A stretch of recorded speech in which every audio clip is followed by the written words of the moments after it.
Sometimes a man must do what he must. No, that's not it. With great power comes great... Nah, that's not it either. Live like a hero, or die like a dog. No, wait, I almost got it!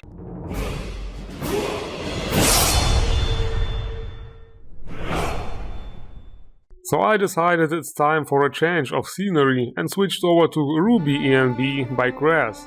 This is one of the darker and more realistic looking ENVs. It still looks like a fantasy type and is able to deliver a deep, dark and breathtaking atmosphere, depending on the time of day and location. It is clearly a huge visual difference to the last one. Funny how all of a sudden the game doesn't look as intensely green and oversaturated as it did before, despite the fact that I still have the summer vegetation mod installed. So it appears Elsopa decided that playing around with icons is not enough and started a bigger project. SkyUI Themes, The Adventurer. This is a complete overhaul of the visuals of SkyUI. Seems familiar, right? Yes, it definitely looks like the UI in Oblivion, and is a very nice change of tapestry. Unfortunately, it's only a VIP release for now and does not cover all the menus. But it is a really nice idea and will sure help giving the game a whole new feel and enhance our gaming experience once fully complete. On top of that, it's supposed to be a series of different SkyUI overhauls, so it's definitely something to look forward to. The adventures of Dora the Door Explorer, that's me, also continue, because Marvelous Windhelm Door Replacer by Hype 1.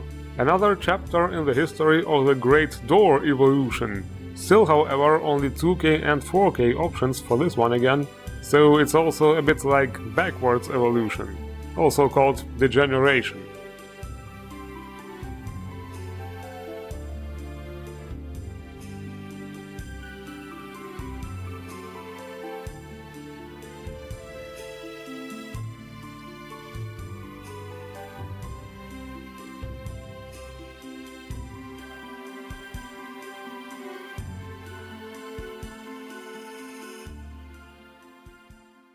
Okay, before we go meet someone interesting, let's hit the dance floor. I mean, of course, the training room, to practice our moves a bit. This mod's name is actually just a little summary of the animations it includes, by Yoshinori Date. It's a huge pack with over 360 animations. It also comes with a free manual on how to be badass. No, I mean seriously, look at this. This guy is so badass, he even runs with his arms folded. Or maybe he used to be in a nut house and got used to it. The two-handed animation, ignoring the fact that it's designed to draw the weapon from the hips, looks badass, but kinda slow. Like it actually makes you fight slower than the vanilla one, with delays. Not sure if it's just my imagination or not.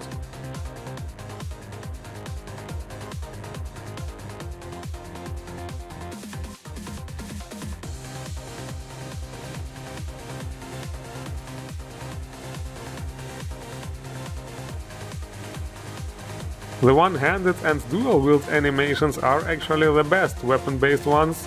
They look fluent and the timing seems to be right too.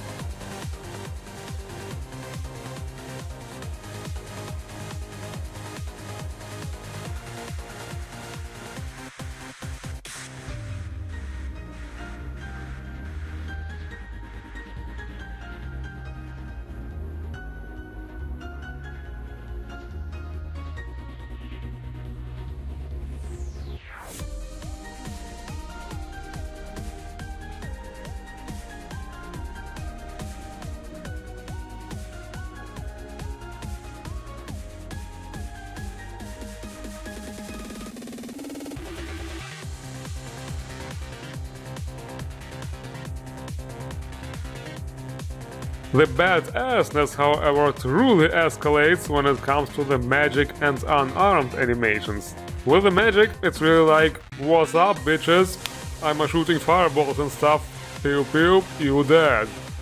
And the unarmed one pretty much turns you into a Bucky character. So yes, this stuff is sick, totally keeping it.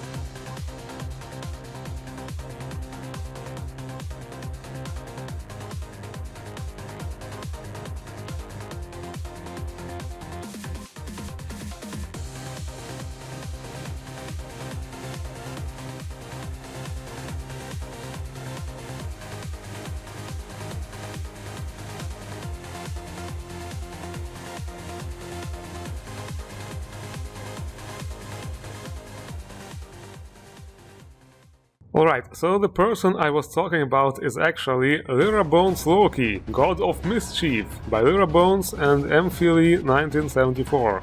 He is unfortunately not custom voiced, but hey, it's Loki. I mean, the model looks very genuine actually. I feel like something about his face is slightly off, but I don't know what. Maybe it's just Skyrim's engine. He also comes with a fitting armor and 2 of his trademark weapons, which he of course will use in combat. Also, as soon as combat starts, he will summon his cape and trademark helmet, and that way become even Lokier. Yes, really loco. He even summons a frost giant. Unfortunately, he doesn't stab you in the back when you least expect it. That's not very immersive, but yeah, it's a cool follower. Would have been awesome if he actually had Loki's voice. There is, however, also a custom-voiced one. After many episodes, finally I can introduce you to Japanese custom-voiced follower Fee by Messi1993. She can be found in the bannered mare in Whiterun. こんにちは。あなたと会うのは初めてだよね。私はフィー。ここホワイトランを拠点に冒険者家業をしているんだ。Well, she said her name was Fee, that much I understood, even though in my game she is called 3 Squares. She must be an Argonian. But jokes aside, she actually has a fairly long introduction dialogue the first time you meet her. どこであろうと、あなたを守ってみせるよ。No matter where you go, I will protect you. Got it. Yeah, you know, somehow Japanese is much harder to understand if there are no subtitles. And the thing is, a lot of her dialogues unfortunately are like that. Okay, let's see. Let's try this one. 了解。気をつけてね。Okay, she said understood, take care. So that must have been the wait command. Now let's see if we can make her follow again. 何をしてほしいの？ Ah no, she said, what is it that you want? So it must have been the I need you to do something dialogue option. わかった。先導して。Very well, show the way. Yes, here we go. Yes, it's actually manageable if you are a hardcore weeb and have watched anime for so many years that you actually understand how the stuff they are saying. But anyway, in combat, she uses some custom abilities. It's a bit hard to see here with all the action, but she has this ranged power attack, and she also uses destruction magic, so she is very useful in all kinds of encounters. 戦闘になったら前衛は任せて。Whatever we meet, leave it to me, or something like that. Yes, sure, quite an entertaining follower. What do you think, people? But you know, I've been thinking, in case Loco here decides to stab us in the back after all, we shall stab back with one of those. Scorpion Scimitar, another weapon by Billy Rowe.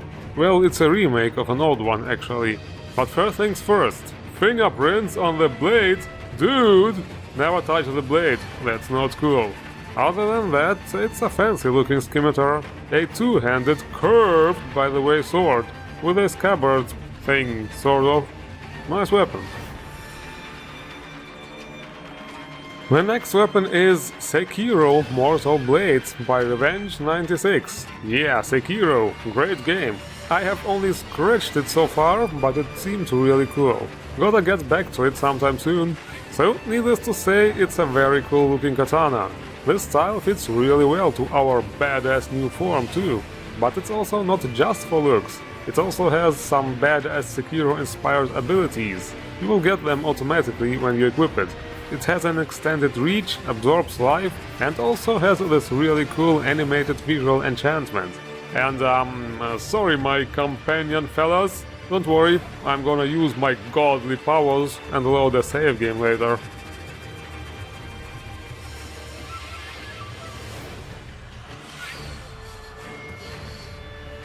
And one more cool weapon, Asfodelos, the Blade of Lorkhan by Team Archangel. Interesting form, now I'm reminded of Neverwinter Nights again, which is a good thing of course. Should I make a retro Neverwinter Let's Play sometime? What do you think, people? But yeah, the sword is pretty nice.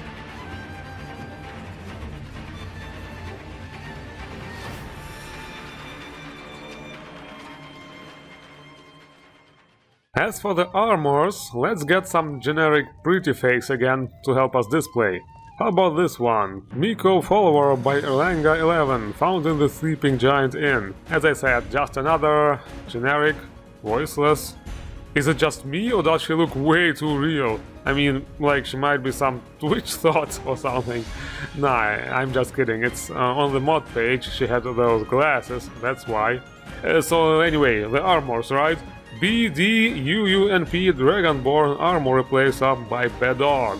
Yes, it's another one of those skimpy bikini armor pack replacer packs. All the Dragonborn armors are covered by this one. They are not all super skimpy, but yeah, you get the idea. Well, I said Miko kinda looks like a thought, now she can also act like one.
But if you want a Skaal coat that is actually super warm and fluffy, here is Skaal MofuMofu coat by Hideyoshi. This is the real deal and will legitimately offer you protection from the harsh Skyrimese climate. Very immersive and all. And if you want all the Skaal people to have those, you can also get the Skaal Code Replacer by Sir Jammed for even more immersion. And why not throw in another juicy exotic again? BDOR Pabilla by Team TAL. Another magnificent looking outfit with lots and lots of tiny details. There's also a very cool backpack, and the HDT physics are as usual super hot too.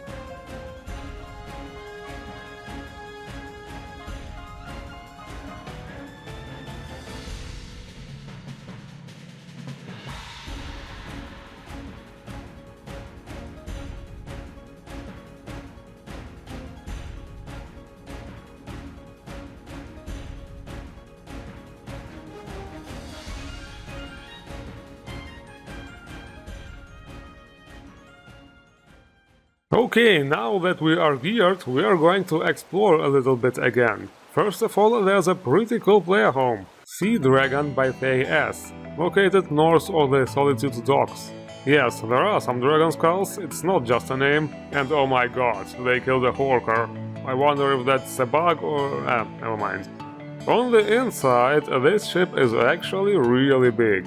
This place offers lots of space for you and your followers and adopted children, and apparently also revenge on that chicken from Riverwood.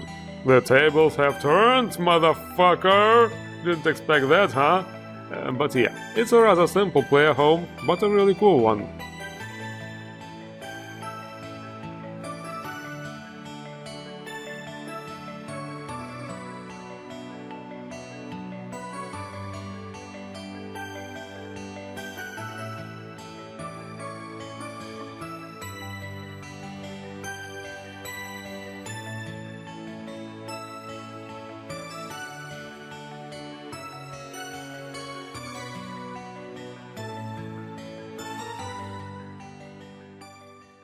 Next we shall visit a very special place. Deep in the mountains lies a portal to Birthplace of a Kitsune by Shoki.